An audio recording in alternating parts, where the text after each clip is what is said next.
Hello दोस्तों, welcome to Aspire अड्डा। दोस्तों कैसे हो आप सब? आई होप आप सब ठीक होंगे। दोस्तों जैसे कि आप सब जानते हैं कि जो हमारा JKSSB फाइनेंस अकाउंट असिस्टेंट का जो सिलेबस है दोस्तों, वो हमारा JKSSB ने आउट किया है, जो अभी रिसेंटली दोबारा से रिवाइज हुआ था। और जो हमारे इससे पहले जो प्रीवियस हमारा सिलेबस आया हुआ था उसमें मैथ्स और स्टैटिक्स जो था वो एक ही पोर्शन था दोस्तों। और अब जो है हमारा मैथ्स जो है वो अलग पोर्शन से दे दिया गया है, जिसमें जो हमारा मैथ है वो हमारा 10 मार्क्स का है। और आज के हम इस लेक्चर में अपना जो मैथ का सिलेबस डिस्कशन करेंगे और हम दोस्तों ये देखेंगे कि इसमें जितने भी हमारे टॉपिक्स हैं उसमें सबसे ज्यादा इंपॉर्टेंट चीजें कौन सी हैं। वैसे तो दोस्तों जो भी हमें ये 10 टॉपिक्स आपको दिए गए हैं ये सब के सब इंपॉर्टेंट है। और हम जब ये अपना जो कोर्स करेंगे स्टार्ट, तो दोस्तों हम उसको बिल्कुल बेसिक से बिल्कुल जीरो से स्टार्ट करेंगे, क्योंकि आप में से ही बहुत सारे बच्चे ऐसे हैं जिन्होंने मैथ्स पहले का नहीं रखा हुआ है, जो मैथ्स बैकग्राउंड से नहीं है। कुछ बच्चे ऐसे हैं जिन्होंने 10th के बाद मैथ्स को टच भी नहीं किया है। तो दोस्तों जो हम अपना ये कोर्स मैथ्स का जो मेरा कोर्स है ये हम स्टार्ट करेंगे, ये हम बिल्कुल बेसिक और जीरो से स्टार्ट करेंगे कि हम ये देखकर चलेंगे कि बिल्कुल जीरो से कि जो बच्चा मैथ बिल्कुल भी नहीं पढ़ा है, सिर्फ उसने 10th तक मैथ पढ़ा है और उसके आगे उसने मैथ नहीं लिया है, तो ये मैथ उसको भी समझ आएगा। हम इस तरीके से इसको आगे बढ़ाएंगे, ठीक है। चलो दोस्तों अब हम इसका जो सिलेबस है वो डिस्कशन करते हैं। तो दोस्तों यहाँ पे आप देख सकते हैं syllabus for JKSSB finance account assistant. तो ये आपको जो एग्जाम में आएगा तो उन्होंने वो 10 मार्क्स का दिया हुआ है, ठीक है। तो इन्होंने वो 10 मार्क्स का बताया है। और जिसमें आपका जो फर्स्ट टॉपिक है दोस्तों वो है आपका सिंपल एंड कंपाउंड इंटरेस्ट। अभी हाल ही जो मैं हमारे बैंक एसोसिएट के एग्जाम हो रहे हैं तो उसमें ये अर्थमेटिक का एक क्वेश्चन है, तो बहुत सारे बच्चों ने ये प्रिपेयर किया होगा। तो ये जो टॉपिक है उन बच्चों के लिए बहुत ही आसान होगा जिन्होंने अभी बैंकिंग के लिए तैयारी की है। और इसके बाद हमारा जो सेकेंड टॉपिक है वो हमारा linear equation with two variables. ये दोस्तों जितना भी हमारा JKSSB ने ये सिलेबस उठाया है ये हमारा सारा का सारा उन्होंने 11th एंड 12th की जो हमारी NCERT मैथ की बुक्स हैं तो उसमें से ये कुछ टॉपिक्स हैं, ये उन्होंने जो हमारे चैप्टर्स हैं जैसे फर्स्ट चैप्टर हो गए उससे 12th के, या उनमें से हमारे 11th या 12th जो चैप्टर हमारी क्लासेस हैं उनकी जो NCERT बुक्स हैं उनमें से ये टॉपिक्स उठाए गए हैं। और जैसे हमारा सेकंड मैंने बोला linear equation with two variables आ गया, फिर हमारा परम्यूटेशन एंड कॉम्बिनेशन आ गया थर्ड। जो हमारा इसका फोर्थ है वो है हमारा सेट थ्योरी। और जो हमारा दोस्तों फिफ्थ है ये हमारा रिलेशन एंड फंक्शन है। सिक्स्थ हमारा मैट्रिसेस एंड डिटर्मिनेंट्स है। दोस्तों जो इसका हमारा प्रीवियस उन्होंने सिलेबस निकाला हुआ था उसमें, और जो हमारा पहले हुआ पंचायत अकाउंट असिस्टेंट का, तो उसमें कुछ टॉपिक हमारे से यहाँ पे मिलते जुलते हैं। जैसे यहाँ पे आप देख सकते हो मैट्रिसेस हमें पहले भी था, अच्छा सेट थ्योरी हमें पहले भी था, कोऑर्डिनेटिंग ज्योमेट्री हमें पहले भी था। तो जिन बच्चों ने पहले की मेहनत की है पंचायत अकाउंट असिस्टेंट में और जो थोड़े से मार्क्स से वो बच्चे रह गए हैं, तो उन बच्चों की जो ये हमारे टॉपिक्स हैं ये मैंने जो आपको 3 बताए, तो इनमें आपकी जो है वो रिवीजन हो जाएगी। और जो बच्चे अभी तक जिन्होंने मैथ को टच भी नहीं किया था तो हम इसको इस तरह स्टार्ट करेंगे कि बिल्कुल जीरो लेवल से हम इस चीज को स्टार्ट करेंगे गाइस। तो जो हमारा मैट्रिसेस और डिटर्मिनेंट्स था, अब 7th जो है हमारे प्रोबेबिलिटी है गाइस, तो ये आपको 10th के मैथ्स में भी है और 11th के मैथ्स में भी है गाइस। और यहाँ पे आप देख सकते हो दोबारा से 8th जो है आपका कोऑर्डिनेटिंग ज्योमेट्री, और जो 9th है आपका लिमिट्स एंड डेरिवेटिव्स, ये आपका 11th जो क्लास है उसके मैथ्स के टॉपिक में से लिया गया है। और जो हमारा 10th है वो है हमारा वेक्टर्स। तो वेक्टर जो है वो हमारा फिजिक्स में भी है और मैथ्स का टॉपिक भी है। तो दोस्तों मैं आपको ये कहना चाहता हूं कि ये जितने भी आप 10 टॉपिक यहाँ पे देख रहे हो, और आपको शायद हर एक टॉपिक में से एक मार्क का क्वेश्चन पूछ सकते हैं, ठीक है। मे बी आपको हर टॉपिक से वो एक मार्क्स का क्वेश्चन पूछ सकते हैं। तो हम इसको इस तरह प्रिपेयर करेंगे, बिल्कुल बेसिक और जीरो लेवल से करेंगे, क्योंकि इसमें आपको छोटी छोटी चीजें, जो हमारा जो मैथ है ये पोर्शन है, ये बहुत बड़ा पोर्शन है गाइस, तो इसमें हमें छोटी छोटी जो बेसिक चीजें हम वो चीजें पढ़ेंगे, ताकि जब भी हमें एग्जाम में वो अगर बाय द वे कोई किसी क्वेश्चन की प्रॉपर्टीज पूछ लेते हैं या किसी भी लेवल का कोई ऑब्जेक्टिव टाइप पूछ सकते हैं हमारे टॉपिक में से, वो चाहे सेट थ्योरी हो गया, चाहे रिलेशन एंड फंक्शन हो गया, सिंपल एंड कंपाउंड इंटरेस्ट, वो तो आप सभी जानते हो कि अर्थमेटिक का question simple and compound interest का वो किस तरह आएगा हमें। तो हमने उस तरह से हम अपने कोर्स की तैयारी करेंगे कि हमने ये जो हमारे 10 मार्क्स हैं, ठीक है, इनको हमने पूरे के पूरे 10 में से 10 मार्क्स लाने हैं। और जो बच्चे बिल्कुल जीरो से पढ़ेंगे वो भी हमारे इस कोर्स में 10 में से 10 मार्क्स लाएंगे मैथ्स में। ठीक है दोस्तों, तो आज जो है हम इसका थोड़ा सा जो बेसिक कंसेप्ट हम सेट थ्योरी का पढ़ेंगे कि सेट क्या होता है। ठीक है, सेट की टाइप्स क्या होती हैं, सेट की रिप्रेजेंटेशन कैसे होती है। तो दोस्तों आज हम सेट का थोड़ा सा पढ़ेंगे। ठीक है, तो यहाँ पे आप देख सकते हो सेट क्या होता है। ठीक है, सबसे पहले आता है हमारा set theory and it's basic concepts. Set theory and its basic concepts।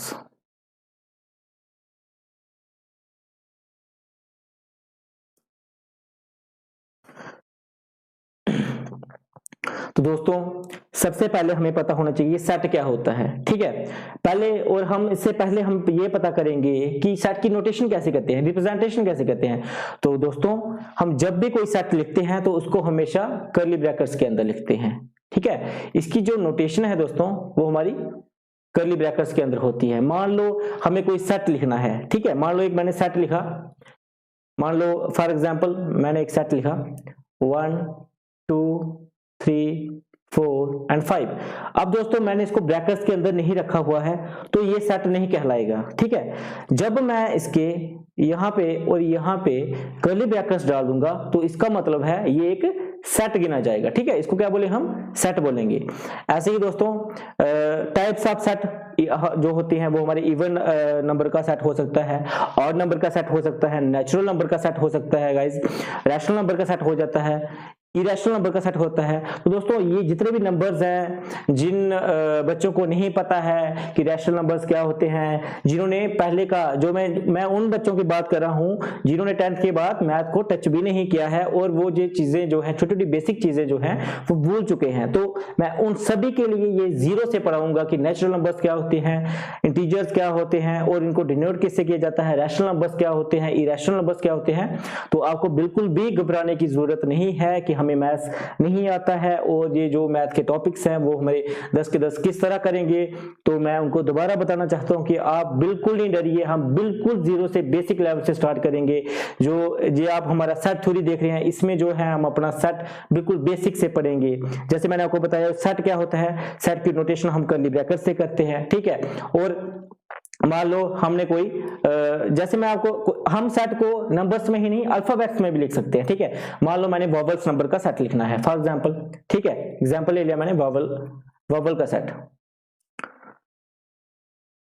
Vowel set. ठीक है, तो इसमें आता है हमारा ए ई आई ओ एंड यू, ये आपका हो गया वॉवल्स लेटर्स का सेट। ठीक है गाइस, तो अब सबसे पहले बात आती है हमारी कि नेचुरल नंबर्स क्या। सेट पढ़ने से पहले हमें यह पता होना चाहिए कि नेचुरल नंबर्स क्या होते हैं, इंटीजर्स क्या होते हैं, ऑड नंबर्स क्या होते हैं, होल नंबर्स क्या होते हैं, रैशनल नंबर्स क्या होते हैं और रियल नंबर्स क्या होते हैं। तो गाइस सेट थ्योरी पढ़ने से पहले हमें इन बेसिक चीजों का पता नॉलेज होगा, तब जाके हम आगे सेट को पढ़ पाएंगे। तो सबसे पहले हम आते हैं कि नेचुरल नंबर्स क्या होते हैं और उनका सिंबल क्या है, उनको डिनोट किस लेटर से करते हैं हम। ठीक है, तो गाइस सबसे पहले आते हैं हमारे नेचुरल नंबर्स। नेचुरल नंबर्स, ठीक है। अब नेचुरल नंबर्स क्या होते हैं? अब नेचुरल नंबर्स वो होते हैं जो हमारे 1 से स्टार्ट होते हैं और इसकी डिनोट हम किससे करते हैं, इसको हम डिनोट करते हैं n के साथ। ठीक है, n के साथ इसको रिप्रेजेंट करते हैं हम। अब नेचुरल नंबर्स क्या होते हैं जो हमारे 1 से स्टार्ट होते हैं, जैसे 1 2 3 4 5 6 7 8 एंड सो ऑन मींस आगे जितने भी हमारे नंबर्स आते हैं। ठीक है, अब उसके बाद आते हैं हम होल नंबर्स क्या होते हैं। ठीक है गाइस, होल नंबर्स क्या होते हैं, तो ये हमारा फर्स्ट है नेचुरल नंबर्स और इसकी जो हम रिप्रेजेंट करते हैं उसको n के साथ करते हैं। अब आता है हमारा सेकंड, होल नंबर्स क्या होते हैं। ठीक है, होल नंबर्स, और होल नंबर्स को हम किससे डिनोट करते हैं गाइस, उसको करते हैं हम डबल यू के साथ। ठीक है गाइस, उसको करते हैं हम डबल यू के साथ। तो उसका हमारा जो होल नंबर्स है वो क्या होते हैं, जो हमारे होल नंबर होते हैं गाइस, जैसे मैंने आपको बताया नेचुरल नंबर जो है वो हमारे 1 के साथ स्टार्ट होते हैं, 1 2 3 4 5 और आगे सो ऑन। वैसे ही हमारे जो होल नंबर्स हैं गाइस वो हमारे 0 से स्टार्ट होते हैं, 0 1 2 3 and so on. Natural numbers और होल नंबर्स में हमारा क्या डिफरेंट है गाइस? जो हमारे नेचुरल नंबर्स है वो हमारे 1 से स्टार्ट होते हैं और जो हमारे होल नंबर्स है वो हमारे 0 से स्टार्ट होते हैं। उसके बाद आते हैं हम इंटीजर्स पे आते हैं। इंटीजर्स, तो इंटीजर्स क्या होते हैं गाइस? इनको हम जो रिप्रेजेंट करते हैं वो हम i के साथ करते हैं और z के साथ करते हैं, ठीक है।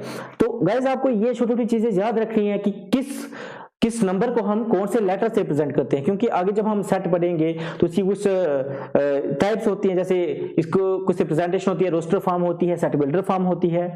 तो ये सब चीजें जो है, सेट बिल्डर फॉर्म क्या होती है, रोस्टर फॉर्म क्या होती है, ये हम अपने जो कोर्स है इसमें बहुत ही बेसिक तरीके से पढ़ेंगे कि रोस्टर फॉर्म में क्या होता है, सेट बिल्डर फॉर्म क्या होती है, यूनियन क्या होता है, इंटरसेक्शन क्या होती है, ठीक है। तो ये सब चीजें जो है हम अपने कोर्स में बिल्कुल डिटेल से पढ़ेंगे, ठीक है।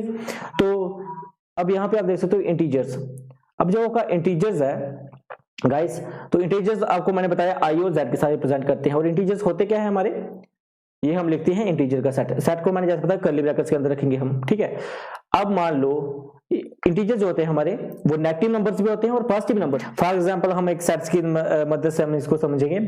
फॉर एग्जांपल गाइस यहाँ पे आप देख सकते हो कि -5 हो गया, जैसे -4 हो गया, -3 आ गया, -2 हो गया, -1 0, फिर आगे 1 2, फिर आगे सो ऑन, ठीक है। तो इंटीजर्स और होल नंबर्स में क्या फर्क है गाइस? जो हमारे इंटीजर्स होते हैं उसमें हमारे नेगेटिव नंबर्स भी आते हैं, उसमें हमारे पॉजिटिव नंबर्स भी आते हैं, ठीक है। तो इंटीजर्स में हमारे 0 भी आता है, नेगेटिव नंबर्स भी आते हैं और पॉजिटिव नंबर्स भी आते हैं, ठीक है। उसके बाद इंटीजर्स जो हमारा है इसको हम i के साथ और z के साथ नोट करते हैं। उसके बाद जो हमारे गाइस आता है, उसके बाद आते हैं हमारे रैशनल नंबर्स। रैशनल नंबर्स क्या होते हैं, ठीक है। अब जो हमारे रैशनल नंबर्स होते हैं गाइस, तो वो p बाई q की फॉर्म में होते हैं। फॉर एग्जांपल गाइस इसको हम सेट की मदद से समझेंगे कि which can be in the form of p by q where q is not equal to 0 and p and q belongs to integers. Guys मतलब यहाँ पे p बाई q की फॉर्म में इसका मतलब है कि जो हमारे रैशनल नंबर्स होते हैं, फॉर एग्जांपल वो 2/3 हो सकता है, 4/2 हो सकता है गाइस, 6/3 हो सकता है। तो दीज आर रैशनल नंबर्स, ठीक है। और जो हमारे इरेशनल नंबर्स है और जो हमारे रैशनल नंबर्स है गाइस, उनको हम जो डिनोट करते हैं उनको हम q के साथ करते हैं, ठीक है। और जो हमारे गाइस इरेशनल नंबर्स हैं, ठीक है, तो उनको हम करते हैं इरेशनल नंबर्स को उनको हम करते हैं गाइस q डैश के साथ, ठीक है। और इरेशनल नंबर्स हमारे होते क्या है गाइस? तो वो हमारे होते हैं जैसे √2 हो गया, √3 आ गया, √5 आ गया, √7 आ गया। तो these are irrational numbers guys, ठीक है। अब हमारे rational numbers plus irrational numbers, जैसे मैंने आपको बताया जो हमारा q है वो हमारा रैशनल नंबर्स को डिनोट करता है, जो हमारा q डैश है वो हमारा इरेशनल नंबर्स को डिनोट करता है। q प्लस q डैश को जब हम मिलाते हैं तो हमारा बनता है रियल नंबर्स, ठीक है। तो अब हम पढ़ेंगे इसकी सेट की टाइप्स क्या होती हैं। तो इसमें हम अपने कोर्स में इसके बारे में बिल्कुल फुली डिटेल से पढ़ेंगे, इसकी एग्जांपल्स के साथ, रैशनल्स इरेशनल नंबर्स की, ठीक है। तो गाइस आप जल्दी से जल्दी जो हमारा कोर्स है फाइनेंस अकाउंट असिस्टेंट का उसको परचेज कर ले, ताकि उसमें हम और भी ज्यादा डिटेल से जो हमारी चीजें हैं उनको अच्छी तरीके से बेसिक नॉलेज के साथ हम उसको पढ़े। और जो हमारे मैथ्स के नंबर रहेंगे गाइस वो हम 10 में से 10 मार्क्स फ्री के ले सकते हैं, ठीक है। अब हम इसकी टाइप्स पढ़ते हैं थोड़ी सी, जिसमें हम थोड़ा सा पढ़ेंगे रोस्टर फॉर्म क्या होती है और सेट बिल्डर फॉर्म क्या होती है। गाइस आज हम सिर्फ रोस्टर फॉर्म के बारे में पढ़ेंगे कि रोस्टर फॉर्म क्या होती है, ठीक है। रोस्टर फॉर्म होती है जो roster form of set. For example हमने कोई नेचुरल नंबर का सेट लेना है, जैसे मैंने आपको अभी बताया नेचुरल नंबर्स क्या होते हैं गाइस। जो नेचुरल नंबर्स वो होते हैं वो जो हमारे 1 से स्टार्ट होते हैं। फॉर एग्जाम्पल लेट ए ले लिया हमने, हमने कोई सेट, उसमें उसके अंदर हम लिखेंगे नेचुरल नंबर्स, ठीक है। 1 2 3 4 5। तो गाइस ये हो गया हमारा रोस्टर फॉर्म में, ठीक है, जिसको हम बिल्कुल ऐसे फ्री में लिखेंगे, फ्री स्टाइल में बिल्कुल, उसको हम बोलते हैं रोस्टर फॉर्म, और इसको टैबुलर फॉर्म भी बोलते हैं गाइस। दूसरा क्या बोलते हैं हम इसको? टैबुलर फॉर्म, ठीक है। अब जब हमें इसे सेट बिल्डर फॉर्म में लिखना है, जो दूसरी टाइप है इसकी, ये हमारी फर्स्ट टाइप इसकी रिप्रेजेंटेशन होती है जो हमारी सेट की, वो फर्स्ट होती है हमारी रोस्टर फॉर्म से, सेकंड होती है हमारी सेट बिल्डर फॉर्म से। तो सेकंड आता है हमारा set builder form, set builder form. तो अब गाइस यहां पे आप देख रहे हो ये हमारे नेचुरल नंबर्स है। अब सेट बिल्डर फॉर्म को हम कैसे लिखेंगे, ये लिखेंगे हम, ये आ गया हमारा ए आ गया एक सेट, ठीक है, इसको लिखेंगे एक्स।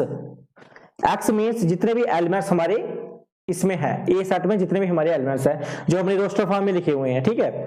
तो एक्स कॉलन आपको दिख रहा है, तो इस कॉलन को हम बोलते हैं सच दैट, क्या बोलते हैं। तो गाइस ये छोटी छोटी चीजें यहाँ पे आप देख रहे हो कि मैं कॉलन को भी आपको बता रहा हूँ कि यहाँ पे कॉलन को हम सच दैट क्यों बोलते हैं, ठीक है।